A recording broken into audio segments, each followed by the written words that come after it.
எபேசியர் 4வது அதிகாரம் 20லிருந்து நம்ம வாசிக்கலாம். கொஞ்சம் வேகமாக எடுத்துக்கணும். எபேசியர் 4வது அதிகாரம் 20லிருந்து நம்ம வாசிக்கலாம். நீங்களோ இவ்விதமாய் கிறிஸ்துவை கற்றுக்கொள்ளவில்லை. இயேசுவினிடத்தில் உள்ள சத்தியத்தின்படி நீங்கள் அவரிடத்தில் கேட்டறிந்து அவரால் போதிக்கப்பட்டீர்களே. அந்தபடி முந்தின நடக்கைக்குரிய மோசம் போக்கும் இச்சைகளாலே கெட்டுப்போகிற பழைய மனுஷனை நீங்கள் கலைந்து போட்டு. ஹல்லேலூயா. அந்த வார்த்தை வசனம் நம்ம பழைய வருட ஆராதனையில் நம்ம கேட்ட கடைசி செய்தி. ஹல்லேலூயா. இந்த நாளுக்கான செய்தியுடைய தலைப்பு என்ன அப்படின்னா, விடுதலை தருகின்ற ஆவியானவர். ஹல்லேலூயா. விடுதலை தருகின்ற ஆவியானவர், விடுதலை தருகின்ற கர்த்தர். ஓகே. ஸோ நம்ம உபவாச கூட்டங்களுக்கு வரோம் அப்படின்னா ஒரு நோக்கம் இருக்குது. ஒரு நோக்கம் இல்லாமல் நம்ம சபைக்கு வரல. ஆண்டவருக்கு ஒரு விடுதலை கொடுக்கணும், விடுதலை பெற்றுக்கொள்ளணும் அப்படின்ற ஒரு நோக்கத்தோட தான் நம்ம இங்கே வரோம். நல்ல சுகத்தை கர்த்தருக்கு கொடுக்கணும், ஆரோக்கியத்தை கொடுக்கணும், விடுதலை கொடுக்கணும், வாழ்க்கை நல்லா இருக்கும், குடும்பம் நல்லா இருக்கும், பிள்ளைகள் நல்லா இருக்கும். ஆண்டவர் பிரிய செய்ய மாட்டாரா, ஆண்டு சமூகத்தில் நம்ம உட்காரணும், ஜெபிப்போன்ற ஒரு நோக்கத்தோடு கூட தான் நம்ம என்ன பண்ணுறோம், சபைக்கு நம்ம வருகிறோம்.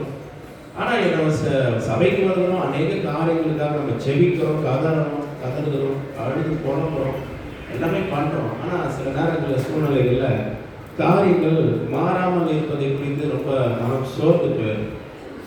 ஜெபிக்கிறோம், ஒரு வாரம் ஜெபிக்கிறோம், ஒரு மாதம் ஜெபிக்கிறோம், 3 மாதங்கள் ஜெபிக்கிறோம், சில நேரங்களில் வருஷங்கள் கூட ஆயிடுது. என்ன ஆகிடுதுன்னா, எந்த காரியத்துக்காக நம்ம ஜெபிக்கிறோமோ அது நடக்காத பட்சத்தில் ரொம்ப சோர்ந்து போயிடும். எவ்வளோ ஜெபிச்சுட்டு பிரதானம் ஒன்றும் மாறல, இந்த காரியம் மாறவே மாட்டுது, மலை போல இருக்குது, பெரிய பருவத்தை போல இருக்குது, இதெல்லாம் மாற மாட்டேது அப்படின்னு சொல்லி ரொம்ப நம்ம சோர்ந்து போய்விடுகிறோம். அதுக்கு காரணம் என்ன அப்படின்னா, ஆண்டவர் நம்ம என்னைக்கு நம்ம ரட்சிக்கப்பட்டோமோ அன்னைக்கே கிறிஸ்துவை நம்ம என்ன பண்ணிட்டோம், இயேசு கிறிஸ்துவை தரித்து கொண்டுட்டோம். அவர் நமக்குள்ள வந்துட்டார், நமக்குள்ள வாசம் பண்ணுறார். இப்போ எல்லாருக்கும் ஒரு கேள்வி என்னன்னா, நான் ரட்சிக்கப்பட்டுட்டேன், மறுபடியும் பிறந்துட்டேன், இயேசு கிறிஸ்து எனக்குள்ள வாழ்கிறாரு, ஆனால் ஏன் என் வாழ்க்கையில் பிரச்சனை, ஆனால் என் வாழ்க்கையில் ஏன் பாவமான காரியங்கள் இருக்குது, சில காரியங்கள் மாறலையே அப்படின்னா, இயேசு கிறிஸ்து நம்ம தரித்து கொண்டுட்டோம். அவருடைய வல்லமை நமக்கு கொடுக்கப்பட்டிருக்கிறது, அவருடைய அபிஷேகம் நமக்கு கொடுக்கப்பட்டிருக்கிறது. கொடுக்கப்பட்ட அந்த வல்லமை, வரங்கள், அபிஷேகத்தை பயன்படுத்தி காரியங்களை செய்ய வேண்டியது நம்ம கையில தான் இருக்கு. ஹல்லேலூயா. யார் கையில இருக்குது? நம்ம கையில தான் இருக்கு. விடுதலையிலே பார்த்தீங்கன்னா 2 விதமான விடுதலை. கவனிக்கணும், நல்லா தேவ பிள்ளைகள் நல்லா இதை கவனிக்கணும். விடுதலையிலே பார்த்தீங்கன்னா 2 விதமான விடுதலை. இப்போ எகிப்து தேசத்துல இஸ்ரவேல் ஜனங்கள் அடிமைகளா இருக்கிறாங்க. அவங்களை விடுதலை பண்ணினது யாரு? கர்த்தர் தான் அவர்கள் விடுதலை பண்ண. ஏன்னா விடுதலை பண்ணப்படுவதற்கான எந்த விதமான சோர்ஸும் அவர்களுக்கு இல்லை, எந்த விதமான ஆதாரமும் அவர்களுக்கு இல்லை, அவர்களிடத்துல ஆயுதங்கள் இல்லை, படைபலம் இல்லை, அடிமைகளாக இருக்கிறார்கள், நொறுக்கப்படுகிறார்கள், நசுக்கப்படுகிறார்கள், அப்ரஸ் பண்ணப்படுகிறார்கள். அப்படி அந்த எகிப்து தேசத்தில் அவங்களுக்கு எந்த விதமான சோர்ஸ் கிடையாது. அதுக்காக அவங்க பண்ண ஒரு காரியம் என்னன்னா, கூக்குரல் இட்டார்கள். கர்த்தருடைய அவருடைய சத்தம், அந்த கூக்குரல் கர்த்தருடைய காதுகளில் போய் விழுது, அப்படி சன்னிதானத்தை போய் எட்டுகிறது. கர்த்தர் இறங்கி என்ன பண்றாரு, அவர்களே விடுதலை பண்றாரு. கர்த்தர் தான் விடுதலை பண்ணணும். நம்ம ரட்சிக்கப்பட்ட போது என்ன நடந்ததுன்னா, கர்த்தர் தான் நம்ம விடுதலை பண்ணார். நம்மளே அந்த விடுதலை, பிசாசினிடத்திலிருந்து விடுதலை நம்மளே பெற்றுக்கொள்ளல. அவர் தான் நம்மை விடுவித்து ரட்சித்து அவருடைய பிள்ளைகளாய் நம்மை மாற்றி அவர் நமக்குள்ள இறங்கி நம்மை நடத்தக்கூடிய நம்முடைய இருதயத்தை நிரப்பி இருக்கிறார். இது அவர் ஆரம்பத்தில் செஞ்சது. ரட்சிப்பு அப்படி உண்டாச்சு, நம்ம செய்யல, அவர் நம்மை ரட்சித்தார். ஆனால் நம்முடைய வாழ்க்கையில் வருகிற அநேக விதமான போராட்டங்கள், பிரச்சனைகள், அதிலிருந்து நமக்கு விடுதலை தேவை. அந்த விடுதலையிலிருந்து, அந்த அந்த போராட்டத்திலிருந்து, அந்த பிரச்சனையிலிருந்து விடுதலை வர வேண்டுமானால் நம்ம தான் சில காரியங்கள் செய்யணும். இது எப்படி இருக்கு அப்படின்னா, எகிப்து தேசத்திலிருந்து இஸ்ரவேல் ஜனங்களை கர்த்தர் ரட்சித்து வனாந்தரத்தில் நடத்துறாரு. அவர்கள் கானான் தேசத்துல கடைசியை கொண்டு போயிட்டார். வனாந்தரத்தில் நடந்த கதையெல்லாம் நமக்கு எல்லாம் தெரியும். அவர்கள் விசுவாசிகளை கீழ்ப்படியில கலகம் பண்ணாங்க, இதெல்லாம் பண்ணாங்க, எல்லாம் தெரியும். ஆனால் ஒரு வழியா கடைசியா யோசுவாவுடைய தலைமையில கானான் தேசத்துக்குள்ள போயிட்டாங்க. இவங்க கானான் தேசத்துக்குள்ள போனதுல இருந்து யாரெல்லாம் யுத்தம் பண்ணினது சொல்லுங்க? அங்கேயும் எதிரிகள் இருந்தார்கள். எப்படி எகிப்து தேசத்துல அந்த எதிரிகள் சொல்ல முடியாது, ஏன்னா அவர்கள் கீழே தான் இருக்கிறாங்க, சிறையிருப்புல இருக்கிறாங்க, அடிமைத்தனத்தில் இருக்கிறாங்க. அவர்கள் எதிரிகள் சொல்லும் பொழுது, எனக்கு ஒரு எதிரி இருக்கிறான்னா என்னுடைய பவரும் அவனுடைய பவர் கிட்டத்தட்ட ஒன்று. அவன் தான் எதிரி, சரிங்களா? என்னை எதிர்க்கக்கூடிய ஒரு சக்தி இல்லாதவன் என்ன எதிரின்னு சொல்ல முடியும்ல.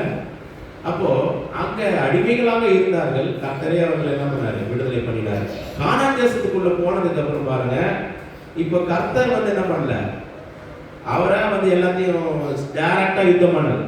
கர்த்தர் டைரக்டா யுத்தம் பண்ணல.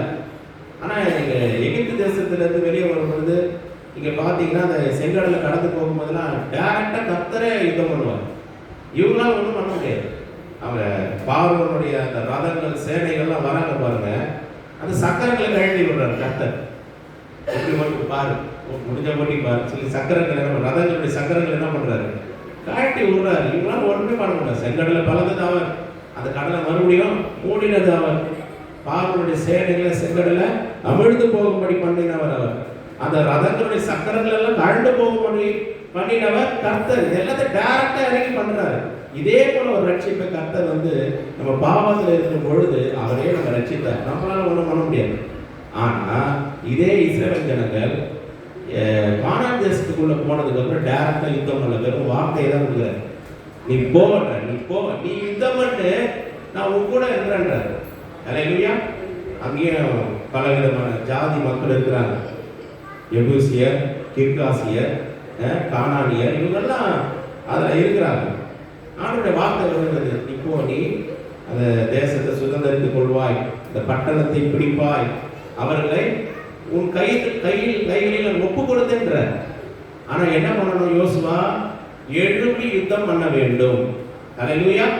இல்லாதவரே நீங்க வாங்க, நீங்க ஏதாவது பண்ணுங்க, நான் போறேன், நீங்க ஏதாவது அப்படி இல்லை, நீ யுத்தம் பண்ணு, உன் கைகளை ஒப்பு கொடுத்து. நீ யோசுவா செய்ய வேண்டியது ரெண்டே காரியம் தான்.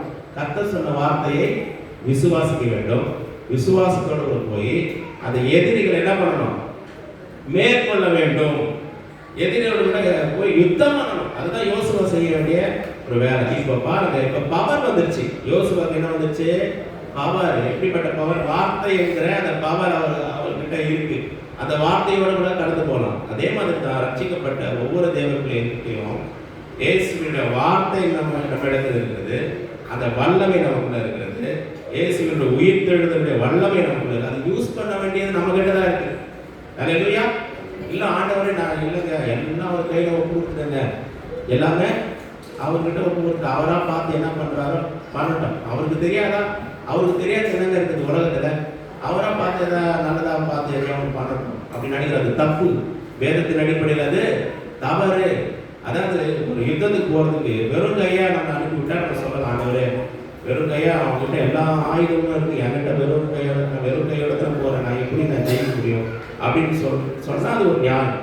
ஆனால் கர்த்தர் என்ன பண்ணியிருக்கிறார்? நம்ம கைகளில் வார்த்தை என்கிற ஒரு பட்டயத்தை கர்த்தர் கொடுத்திருக்கிறார், அபிஷேகத்தை கொடுத்திருக்கிறார், பரிசுத்த ஆவியானவரை கொடுத்திருக்கிறார், வல்லமையை கொடுத்திருக்கிறார், அழைப்பை கொடுத்திருக்கிறார், திட்டங்களை கொடுத்திருக்கிறார், நோக்கங்களை கொடுத்திருக்கிறார்.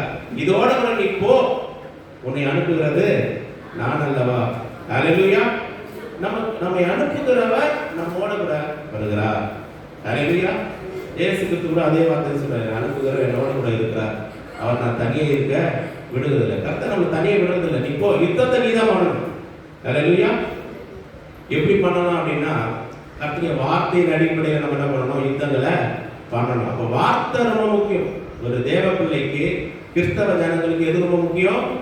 கர்த்தருடைய வார்த்தை. வார்த்தைக்கு மாறாக செயல்படும் பொழுது அதுதான் பிசாசுக்கு வந்து எலி உள்ள நுழையிற மாதிரியான ஒரு ஹோல். சின்ன ஓட்டை இருந்தால் போதும். வீடு நல்லா கட்டி இருக்கிறோம், ஆனால் சின்ன ஓட்டை இருந்தால் என்ன பண்ணிடுது? அந்த எலி உள்ள வந்துடுது. இப்போ நமக்கு ரொம்ப ரொம்ப முக்கியமான விஷயம் என்ன? எவ்வளோ பெரிய வீடு கட்டி இருக்கணுன்றது நல்ல விஷயம் தான். அதோட ரொம்ப முக்கியமான விஷயம் தெரியுங்களா? எங்கே ஓட்டை இருக்கு, எங்கே ஹோல் இருக்கு, அது வழியாக தான் அந்த எலி உள்ள வருது.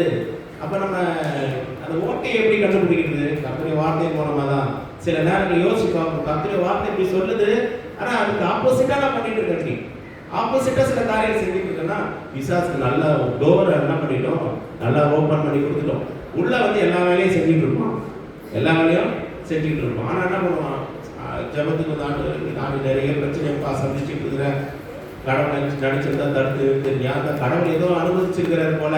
கடவுளை எப்படி இருக்குன்னா, ஏதோ கடவுள் எலியை வந்து உள்ள அனுமதிச்ச மாதிரி இருக்கு. எலியை கர்த்தர் அனுமதிக்கல, இல்லையா, ஓட்டையை நம்ம தான் அனுமதிச்சோம். அதனால உள்ள எலி உள்ள வந்து விட்டது. இல்லையா? இப்போ ஒரு கேள்வி, இல்லைங்க முன்னாடியே தெரிஞ்சிருந்தா ஓட்டைகளை எல்லாம் அடைச்சி வச்சிருக்கான், எனக்கு தெரியாது, நடந்துச்சு, நான் என்னங்க பண்ண முடியும்? அதுக்கும் ஆண்டவரிடத்துல என்ன இருக்கு? பதில் இருக்கிறது. இல்லையா? பாருங்க, இது ஆதியாகமம் 1 அதிகாரம் 1, 2, 3லயே பெரிய மிகப்பெரிய சத்தியம். சீக்கிரம் முடிக்க ஒரு 5 நிமிஷம் முடிச்சிடணும். ஆதியாகமம் 1 அதிகாரம் 1, 2, 3 இதுலயே மிகப்பெரிய சத்தியங்கள் இருக்கு. பாருங்க எப்படி இருக்குன்னா வசனம். ஆதியாகமம் 1:1 ஆதியிலே தேவன் வானத்தையும் பூமியையும் சிருஷ்டித்தார். பூமியை பாருங்க, ஆதியில வந்து வானத்தையும் பூமியும் வந்து தேவன் சிருஷ்டித்தாரா? அதை படைக்கும் போது அரைக்குறையா படைச்சிருப்பாரா இல்ல நல்லா படைச்சிருப்பாரா? சொல்லுங்க. அதை நல்லா தான் படைச்சார். அதுல எந்த ஆண்டவர் படைப்புல எந்த விதமான குறைவும் இல்லை, எதுல எந்த பிரச்சனையும் அதுல இல்ல, நேர்த்தியா அழகா தான் படைச்சாரு. ஆனா 2வது வசனம் என்ன சொல்லுது பாருங்க, பூமியானது ஒழுங்கின்மையும் வெறுமையுமா இருந்தது, ஆழத்தின் மேல் இருள் இருந்தது, தேவ ஆவியான ஜலத்தின் மேல் அசைப்படுகிறது. பாருங்க 2வது வசனத்துல எப்படி வருது, பூமியானது ஒழுங்கின்மையும் வெறுமையுமா இருக்கு. நல்லா படைச்ச அந்த பூமி எப்படி போயிடுச்சு? இப்போ ஒழுங்கின்மையா போயிடுச்சு, வெறுமையா போயிடுச்சு. காரணம் என்ன? பிசாசுடைய காரியங்கள் வந்து பூமிக்குள்ள வந்து அவன் என்ன பண்றது, பூமியை ஒழுங்கின்மையா மாற்றி விட்டான், வெறுமையாக மாற்றி விட்டான். இப்ப எல்லாமே கெட்டு போயிருக்கு, எல்லாமே ஒன்றும் இல்லாம போயிடல, அழிஞ்சு போயிடல, கெட்டு போயிருக்கு. நம்முடைய குடும்பங்களை நம்ம வந்து சுத்தமா நிர்மூலமா போல இருக்கிறோம். ஆனா வாழ்க்கையில சில காரியங்கள் எல்லாம் கெட்டு போயிருக்கு, சூழ்நிலைகள் மாறி போயிருக்கு. ஒழுங்கா இருந்த காரியம் ஒழுங்கின்மையா போயிடுச்சு, தெளிவா இருந்த காரியம் இப்ப வெறுமையாக மாறிடுச்சு. நல்லா தாங்க இருந்தது, எல்லாமே கரெக்டா தான் இருந்துச்சு. ஆனா இப்ப என்ன ஆயிடுச்சு, ஏதோ ஒரு ஒழுங்கின்மை வந்துச்சு. எங்கேயோ நம்ம என்ன பண்ணிருக்கிறோம், சில காரியங்களை மிஸ் பண்ணிருக்கிறோம். அந்த ஒழுங்கின்மை வெறும் வாழ்க்கையில வந்துச்சு. இதுக்கு தீர்வு இல்லையா? கண்டிப்பா இருக்கிறது. ஹல்லேலூயா. ஆனா எந்த அளவுக்கு நம்ம அதுக்காக நம்ம வேலை செய்யறோமோ, எந்த அளவுக்கு ஒர்க் பண்றோமோ, அந்த அளவுக்கு தான் நம்ம ஜெயத்தை பெற்றுக்கொள்ள முடியும். ஒழுங்கின்மை வெறுமையை நம்ம ஏற்றுக்கொண்டுட்டா வாழ்க்கையின் கடைசி வரைக்கும் அப்படிதான் இருக்கும். ஒழுங்கின்மை வெறுமைக்கு எதிராக நம்ம செயல்படவும் முடியும், ஒழுங்கின்மையும் வெறுமையும் நம்ம ஏற்றுக்கொள்ளவும் முடியும். நம்ம கிட்டதான் இருக்கு. ஹல்லேலூயா. எதை சூஸ் பண்ண போறோம்? இப்போ இந்த ஒழுங்கின்மையும் வெறுமையை எப்படி நம்ம மாற்றுவது? 3வது வசனம் சொல்லுது பாருங்க, தேவன் வெளிச்சம் உண்டாக கடவுள் என்றார், வெளிச்சம் உண்டாயிற்று. இது எப்படி சரி பண்ணார் ஆண்டவர்? அவருடைய வார்த்தையை கொண்டு சரி பண்றாரு. வெளிச்சம் உண்டாக, சொல்லுங்க எல்லாரும், வெளிச்சம், நல்லா தூக்குது, வெளிச்சம் உண்டாக கடவுது. என்ன அர்த்தம்? என்ன ஆண்டவர் என்ன வார்த்தை கொடுத்திருக்காருன்னா, என்ன அதோட அர்த்தம் என்னன்னா, வார்த்தையை கொண்டு ஒழுங்கின்மையை சரி செய்யலாம். அல்லேலூயா. வசனத்தை கொண்டு ஒழுங்கின்மையை சரி செய்யலாம், வெறுமையை சரி செய்யலாம். கெட்டு போயிடுச்சுதான், ஒழுங்கின்மையா போயிடுச்சுதான், வெறுமையா போயிடுச்சுதான். ஆனா அந்த கர்த்தருடைய வார்த்தை எனக்கு கொடுக்கப்பட்டிருக்கு. அந்த வார்த்தையை கொண்டு நான் என்ன பண்ணுவேன், அந்த ஒழுங்கின்மையை வெறுமையை நான் சரி செய்ய முடியும். அது யார் கிட்டதான் இருக்கு? நம்ம கிட்டதான் இருக்கு, நம்ம கிட்டதான் இருக்கு. சில நேரங்கள்ல பிசாசுக்கு இடம் கொடுத்ததுனாலதான் வாழ்க்கையில நிறைய பிரச்சனைகள், போராட்டத்துக்கு அது ஒரு காரணமாக அமைந்து விடுகிறது. மறுபடியும் எபேசியருக்கு போயிடும், வாசி முடிச்சுக்கிறேன். எபேசியர் 4வது அதிகாரம் 4வது அதிகாரம் 27 பாருங்க. 4வது அதிகாரம் 27. பிசாசுக்கு இடம் கொடாமலும் இருங்கள். பிசாசுக்கு என்ன பண்ணக்கூடாதா? தேவ பிள்ளைகள் வந்து ஆண்டவர் நமக்குள்ள எல்லா கிருபையை வச்சிருக்கிறாரு, எல்லா வல்லமையை வச்சிருக்கிறாரு, வரங்களை வச்சிருக்காரு, எல்லாம் வச்சிருக்கிறாரு. ஆனா என்ன பண்றது இல்லை, அதை டச் பண்றதே இல்லை, அதை பயன்படுத்துறதே இல்லை. அதை அப்படி என்ன பண்ணிருக்கிறோம், மூடி வச்சிருக்கிறோம். அது அனல் இல்லாம குளிர்ந்து போய் ஒரு ஓரத்துல உள்ள கிடக்குது, அதை நம்ம தொடர்றதே கிடையாது. அதனால என்ன ஆயிடுதுன்னா, பிசாசுக்கு நிறைய நேரத்தில் இடம் கொடுத்து விடுகிறோம். பிசாசுக்கு இடம் கொடுக்கறதுனால பிசாசு வந்து என்ன பண்ற, வாழ்க்கையை கெடுக்க பார்க்கிறான், ஒழுங்கின்மையா மாற்ற பார்க்கிறான், அது வெறுமையாக மாற்ற பார்க்கிறான். நம்ம ஆண்டவருக்கு கத்திரிய வார்த்தைக்கு இடம் கொடுக்கும் போது இந்த வெறுமை ஒழுங்கின்மை நம்முடைய வாழ்க்கையில வராது. ஒருவேளை வந்திருந்தா கூட கர்த்தருடைய வார்த்தையை கொண்டு என்ன பண்ணலாம், அதை சரி செய்ய நம்மால் முடியும். கொஞ்சம் யோசிச்சு பாருங்க, என்ன எப்படி இடம் கொடுக்குறோம், எப்படி இடம் கொடுக்குறோம். சில பேர் அது வேண்டி விரும்பி இடம் கொடுக்குறாங்க. அதாவது பிடிக்காத ஒரு விஷயத்துக்கு இடம் கொடுக்க முடியாதுல்ல, பிடிக்காத ஒரு விஷயத்துக்கு இடம் கொடுக்க முடியாது, பிடிச்ச விஷயத்துக்கு தான் நம்ம என்ன பண்ண முடியும். இப்போ பாருங்க, ஏவாள் இருக்கிறாங்க, அந்த கனி பாருங்க புசிப்புக்கு எப்படி இருக்குதா, சொல்ல மாட்டீங்களே. நன்மை தீமை அறிவிக்க கனி எப்படி இருந்துச்சு, நல்லா இருந்துச்சா? பார்வைக்கு இன்பமும் புசிப்புக்கு வேத வழிமுறைகள். அந்த விருட்சம் புசிப்புக்கு நல்லதும் பார்வைக்கு இன்பமும் புத்தியை தெரிவிக்கிறதுக்கும் இச்சிக்கத்தக்க விருட்சமாய் இருக்கிறது என்று கண்டு. அதாவது அந்த பழம் வந்து பார்த்தீங்கன்னா அந்த கனி அது பார்க்கறதுக்கே நல்லாவே இல்லைன்னு வைங்க, பார்க்கறதுக்கே ஒரு மாதிரி அருவருப்பா இருக்குன்னு வைங்க. அவங்க எடுத்து புசிச்சிருப்பாங்களா? புசிச்சிருக்கவே மாட்டாங்க. அது பார்க்கவே நல்லா இல்லை, அது தொட்டாலே ஒரு மாதிரி இருக்கு, அது கிட்ட போறதுக்கே பிடிக்கல. அவங்க என்ன பண்ணிருக்க மாட்டாங்க, புசிச்சு இருக்க மாட்டார்கள். ஆனால் பிடிக்கிற பார்க்கறதுக்கே அது அட்ராக்டிவா இருக்கு, சாப்பிட்டா நல்லா இருக்கும் நினைக்கிறாங்க. அதனால என்ன பண்றாங்க, பிசாசுடைய கண்ணி. பிசாசு வந்து பாருங்க, அவன் தந்திரத்தினாலதான் கிறிஸ்தவ ஜனங்களை கீழே தள்ளுறான். அவனுடைய வல்லமைகளை கர்த்தர் நம்ம சிறுவையில் எல்லாத்தையும் உறிந்து எடுத்துட்டார். இப்போ அவனுக்கு வல்லமை கிடையாது. என்ன பண்றான், தந்திரமா என்ன பண்றான், அவனுடைய அந்த டிசப்ஷன் தந்திரமா ஏமாத்துறது தந்திரகாலம் பண்றது, இப்படிதான் என்ன பண்றான், ஜனங்களை அவன் கெடுக்கிறான், வஞ்சிக்கிறான். அவன் என்ன பண்றான் பாருங்க, பாரு இவ்வளவு நல்லா இருக்கு, செஞ்சு பாரு, சாப்பிட்டு பாரு, காட்டும். ஜனங்க என்ன பண்றாங்க, வேண்டி விரும்பி என்ன பண்றான், அதுல போறான். அல்லேலூயா. பிசாசுக்கு விடக்கூடாது. அந்த சுத்திகரிப்பு கூட்டத்தில் பிரசங்கம் பண்ணியிருக்கோம்.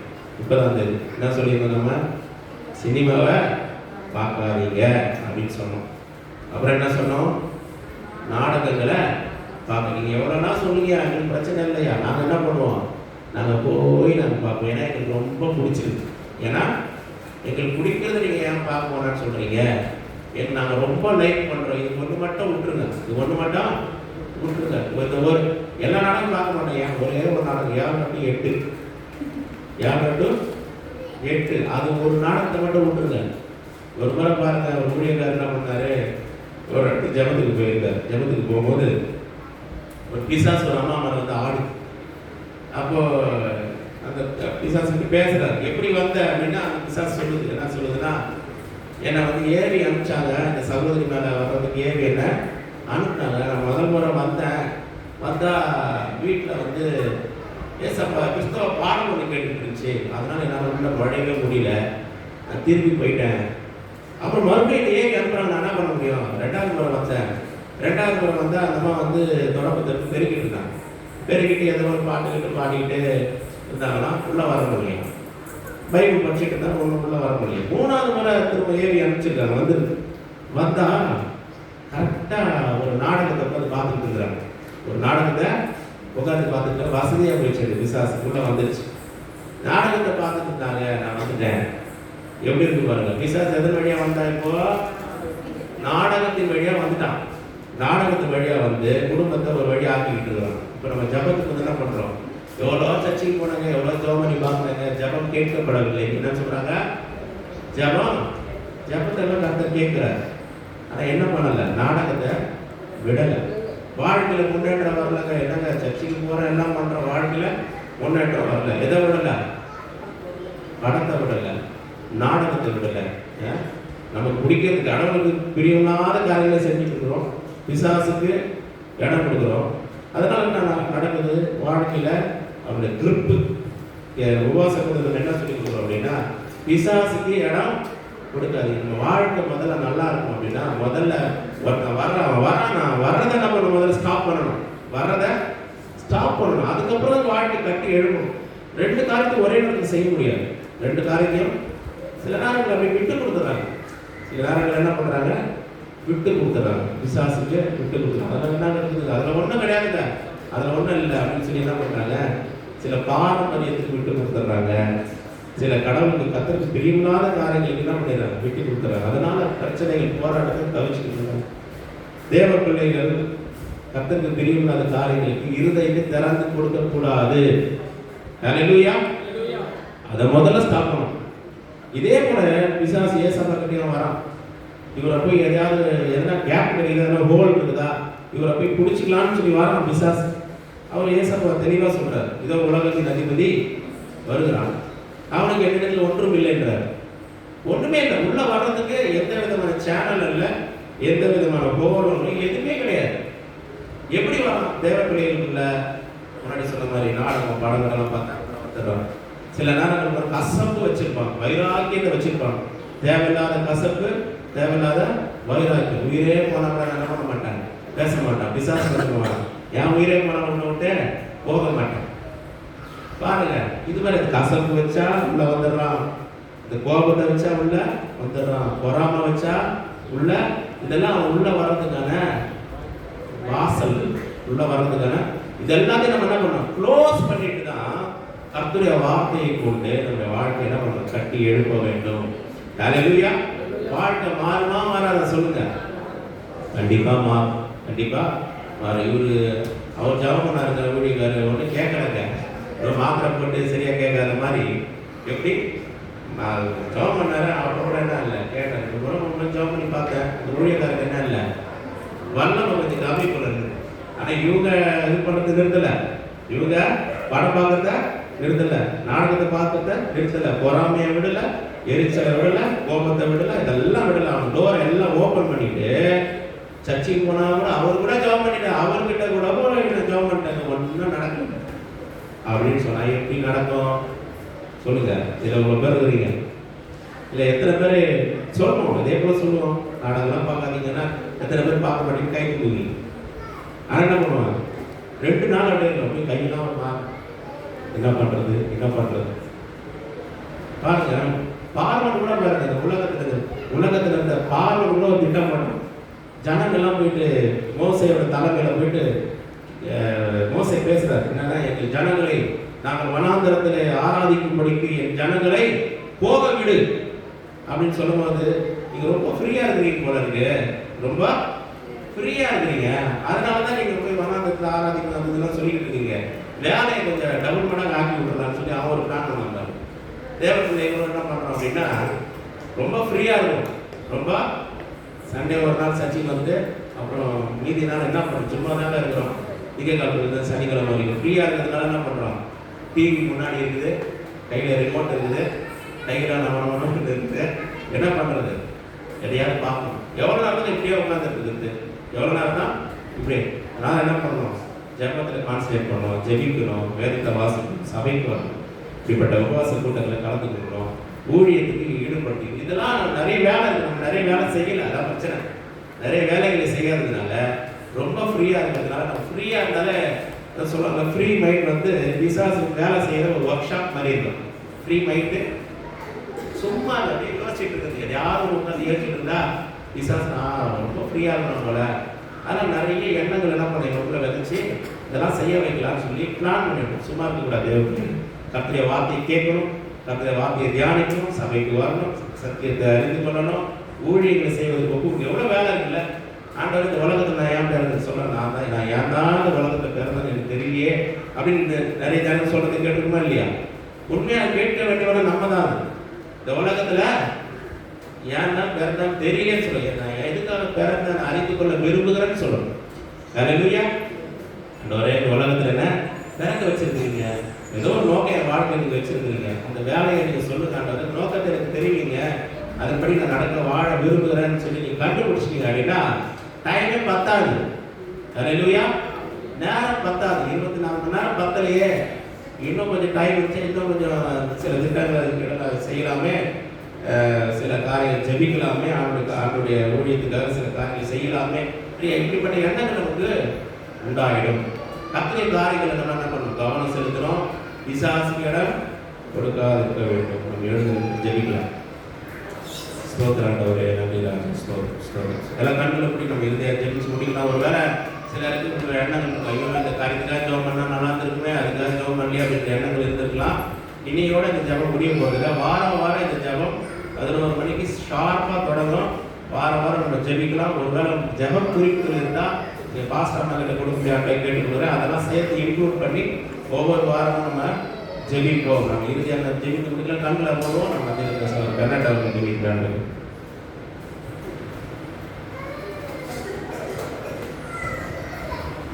நாம் ஜெபிக்கிறோம். எங்கள் அதிகமாக சிறந்தவர்களை ஸ்பாந்தவரை பாவனவரை இந்த நாளை ஸ்பாந்தவர்களும் குறித்து அந்த நம்மளுடைய உபவாச தோட்டத்தை அந்த வருடம் துவங்கி எங்களை தொங்குவதற்காக நன்றி செலுத்துகிற கொண்டவரை அந்தவரை இந்த உபவாச தோட்டத்தை ஆசிரியத்துக்காக நன்றி. அந்த தொடக்கம் முதல் முடிவரை எங்களோடு இருந்ததுக்காக நன்றி. அந்தவரை அந்தவரை ஸ்பாத் என்ற வார்த்தை நாங்கள் அதை அந்தவரை அதன்படி நடக்க எங்கள் கிரவித்ததாக எதுவும் வீணாக இல்லை விட்டுவிடாதபடி அந்தவரை சத்துருவுக்கு நாங்கள் அந்த இடம் கொடுக்காதபடி ஆண்டவரே ஸ்பா நாங்கள் எங்கள் ஜீவத்தை காத்துக்கொள்ள எங்களுக்கு கிருபைத்தவர் ஆண்டவரே. நாங்கள் ஸ்பா சத்துருக்கு இடம் கொடுத்திருந்தாலும் ஆண்டவரே அதன் வழி ஸ்பா எப்படி நாங்கள் ஸ்பா அந்த ஸ்பா சத்துருவை ஸ்பா எங்களிடமிருந்து விளக்க வேண்டும் என்று எங்களுக்கு போதித்ததுக்காக நாங்கள் சுத்திக்கிறோம் ஆண்டவரே. ஆண்டவரே கேட்ட வார்த்தைப்படி எங்கள் வாழ்க்கையிலே ஆண்டவரே மனதிடமும் ஒவ்வொரு நேரமும் ஆண்டவரே ஸ்பா நாங்கள் ஸ்பா செலுக்க எங்களுக்கு கிருபைத்தாருங்க ஆண்டவரே. ஸ்பா மட்டும் நாங்கள் நடத்ததுக்காக நன்றி. இனியும் நீங்கள் நடத்த போவதற்காக நாங்கள் சந்திக்கிறோம். நீரை பொறுப்பதற்கு ஆசிரி பாதுகாத்துள்ள தேசம் லட்சம் நல்ல பிதாவே ஆமென். யார் சேர்ந்து சொல்வோம். நாத்தனாவுடைய கட்டளை செய்து எங்களுடைய பிரச்சனை செய்து நாத்தனாவுடைய கட்டளை செய்து கட்டளை செய்த சகல பகவான் இந்த கத்தராக இயேசுவின் கிருபை பிதாவாகிய தேவனுடைய அன்பு எப்பொழுதும் சதா காலங்களில் இருப்பதாக ஆமென். ஹல்லேலூயா ஹல்லேலூயா ஹல்லேலூயா.